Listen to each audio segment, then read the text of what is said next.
ሰሙነ ሕማማት ዕለተ ሐሙስ። ጸሎተ ሐሙስ።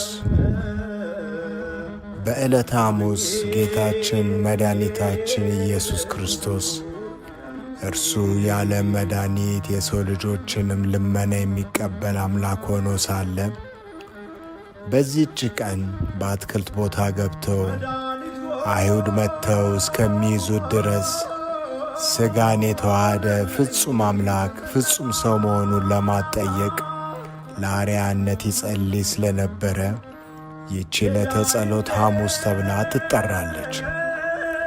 ማቴዎስ 26 ከቁጥር 36 እስከ 46። ጌታችን በዚህ ዕለት ደቀ መዛሙርቱን አብዝቶ ሲያስተምራቸው ሲመክራቸው ቆይቶ ነበር። ዓይኖቹን ወደ ሰማይ አቅንቶም እርሱ ከአባቱ ጋር አንድ እንደሆነም ነግሯቸዋል።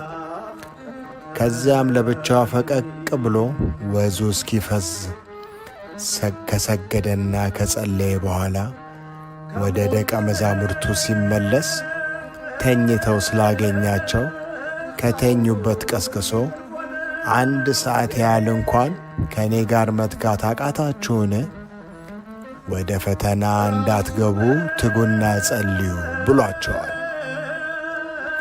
ሉቃስ 22 ከቁጥር 14 እስከ 46።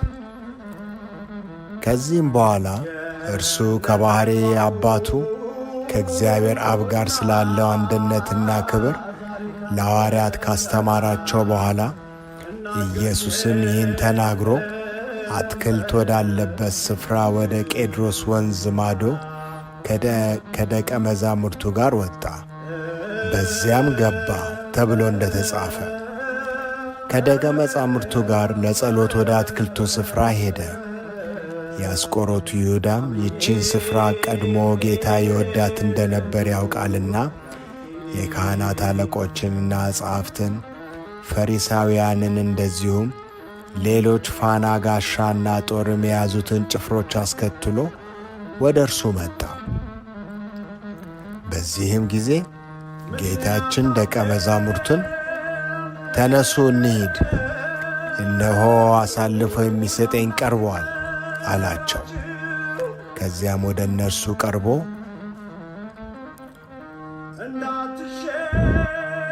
ማንን ትፈልጋላችሁ? መናሃ ታስሱ አላቸው።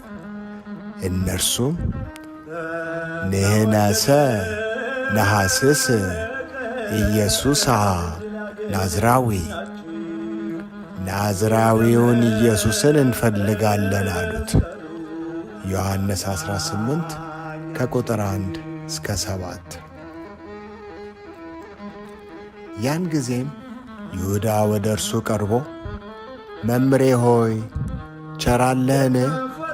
ሰላም ላንተ ይሁን ብሎ ሳመው። በሳሙም ኢየሱስ ከደቀ መዛሙርቱ መካከል የትኛው እንደሆነ ለአይሁድ ለይቶ ለማሳየት የተጠቀመው የጥቆማ ምልክት ነበር። ምክንያቱም የጌታ መልክና የወንጌላዊ ዮሐንስ መልክ ይመሳሰልባቸው ነበርና ለይቶ ሲያሳያቸው ነው። ያን ጊዜም ጌታችን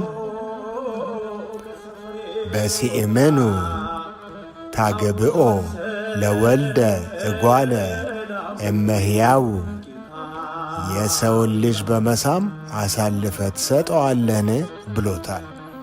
ሉቃስ 22 ቁጥር 48።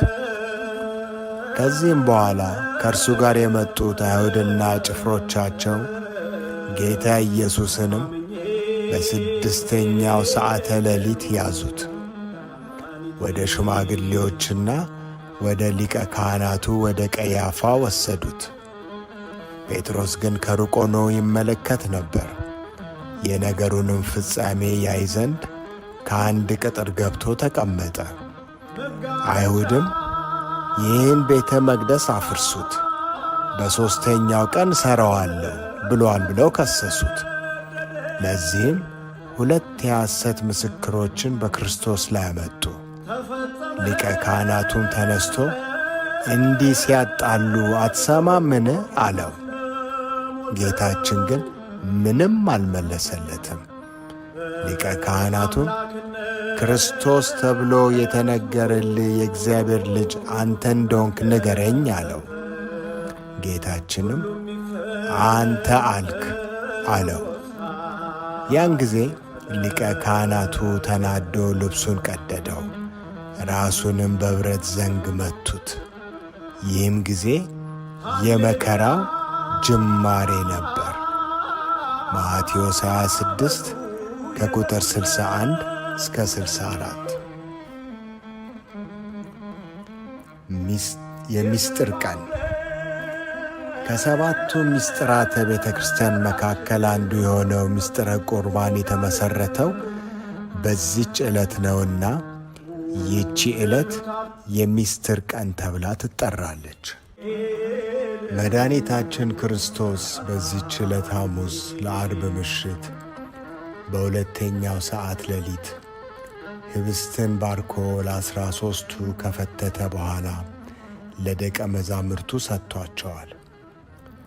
እንጀራ አንስቶ ባረከ፣ ቆርሶም ለደቀ መዛሙርቱ ሰጠና እንካችሁ ብሉ፣ ይህ ሥጋዬ ነው አለ። ጽዋንም አንስቶ አመስግኖ ሰጣቸው፣ እንዲህም አለ፣ ሁላችሁ ከእርሱ ጠጡ፣ ስለ ብዙዎች ለኀጢአት ይቅርታ የሚፈሰው የአዲስ ኪዳን ደሜ ነው ተብሎ እንደ ተጻፈ።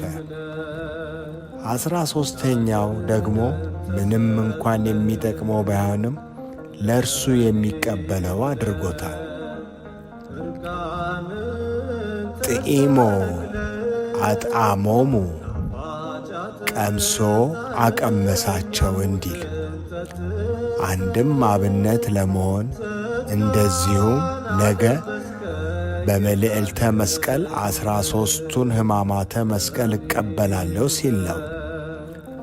ጌታ ይህን አርአያነት ባያደርግልን ኖሮ ዛሬ ካህኑ የጌታን ሥጋና ደም ሳይቀበል አቀብሎ ብቻ በሄደ ነበርና ይህን ሥርዓት ለማስተማር ነው።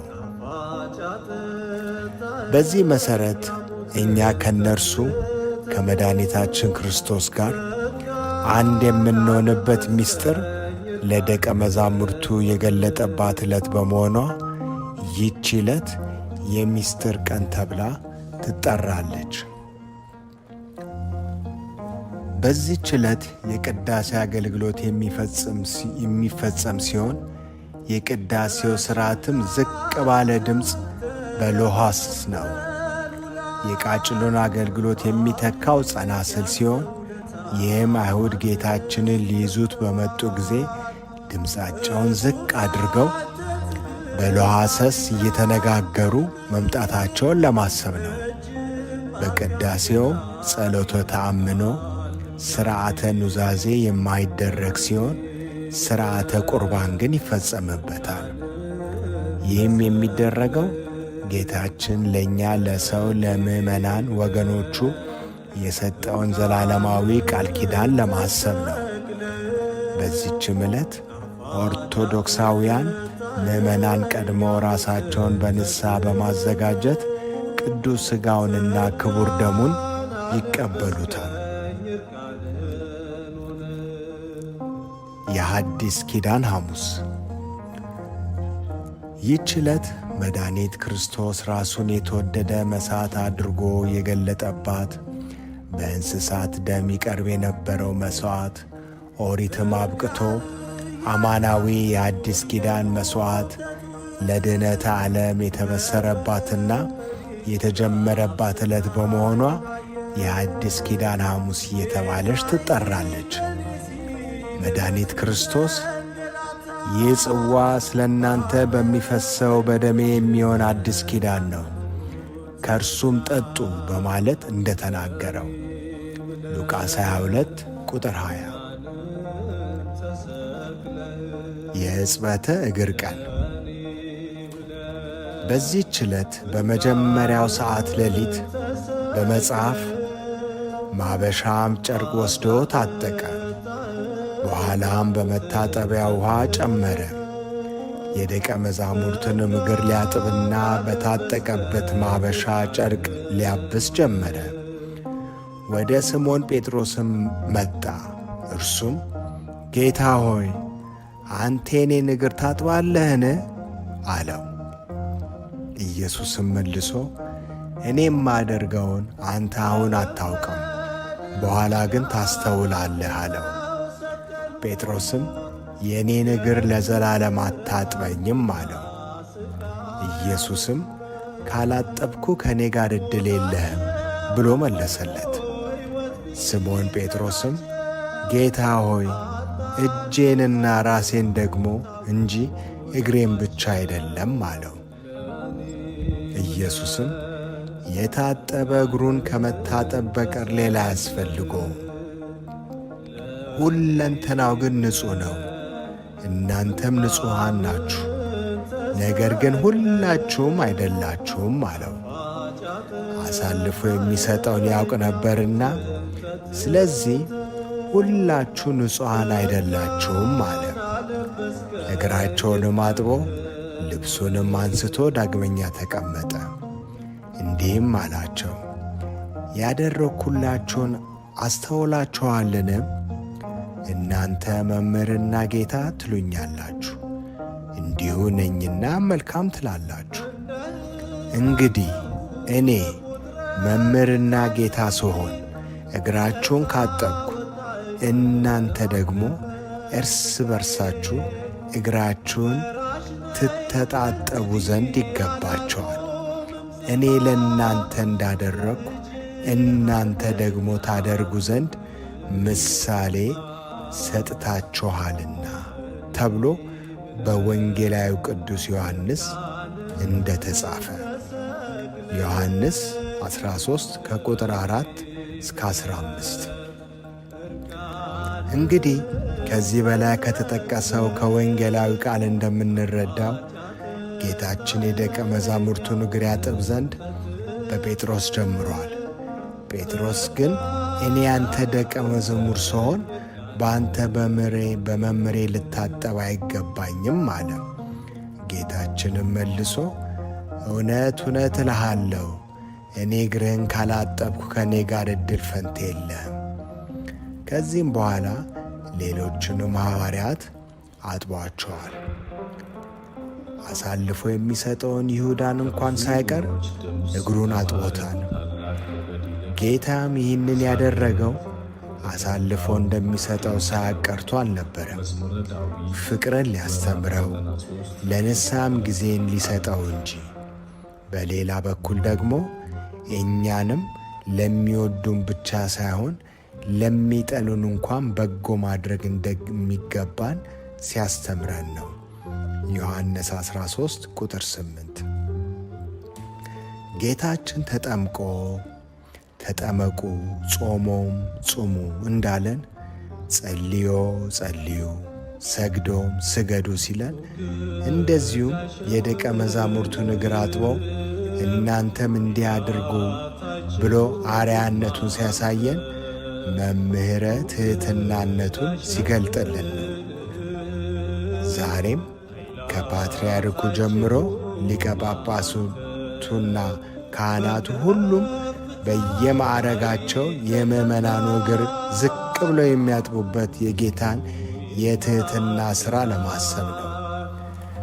በዚህ መሠረት ይህንን ሥርዓቱን አብነት በማድረግ በዚች ቀን 9 ሰዓት ሲሆን የሕጽበተ እግር ሥርዓቱ በሚከናወንበት ጊዜ ዲያቆኑ ውሃን ያቀርባል። በቀረበውም ውሃ ላይ ጸሎተ አኮቴት ይጸልያል። ወንጌል ተነቦ ውሃው በካህኑ ወይም በሊቀ ጳጳሱ እጅ ይባረክና የሕጽበተ እግር ሥርዓቱ ከካህናት እስከ አናጎኒስጢስ እንዲሁም ከወንዶች እስከ ሴቶች ላሉት ምዕመናን ሁሉ በካህናቱ እጅ ይከናወናል። በዚህም ጊዜ ከውሃው በተጨማሪ የወይራና የወይን ቅጠልንም ለሥርዓቱ ማስፈጸሚያነት እንጠቀምባቸዋለን። ምስጢሩም ወይራ ጽንዑ ነው። ይህም ክርስቶስ ጽኑ መከራ መቀበሉን የሚያስረዳ ነው። ከዚህም በተጨማሪ እኛም የእርሱን መከራ ለመቀበል ዝግጁ ነን ለማለት ነው።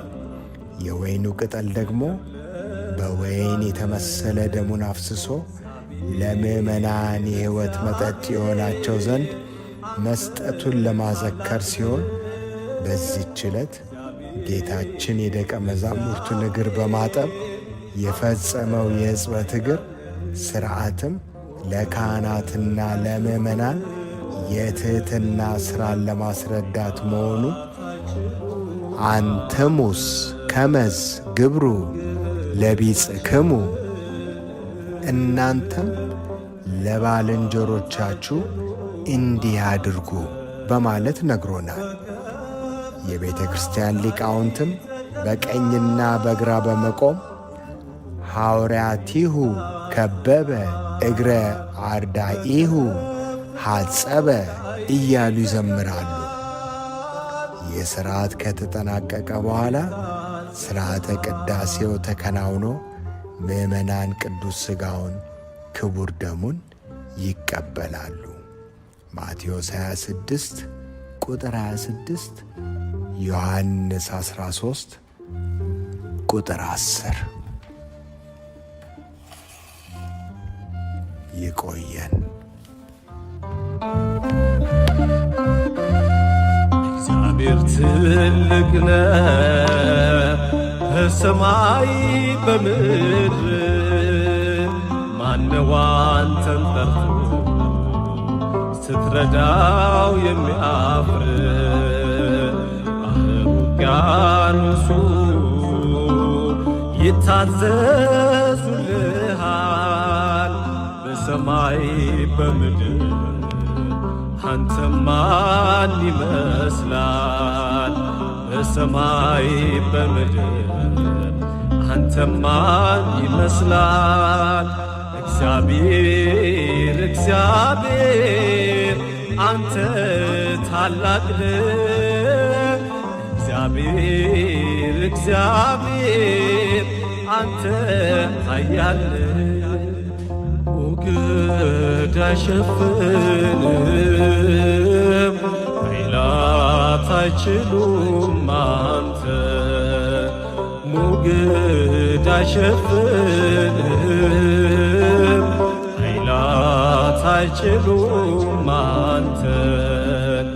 በከፍታው ላይ ተቀምጣል ይታዘዛል።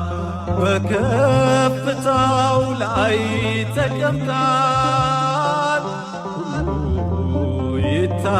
ይታዘዛል።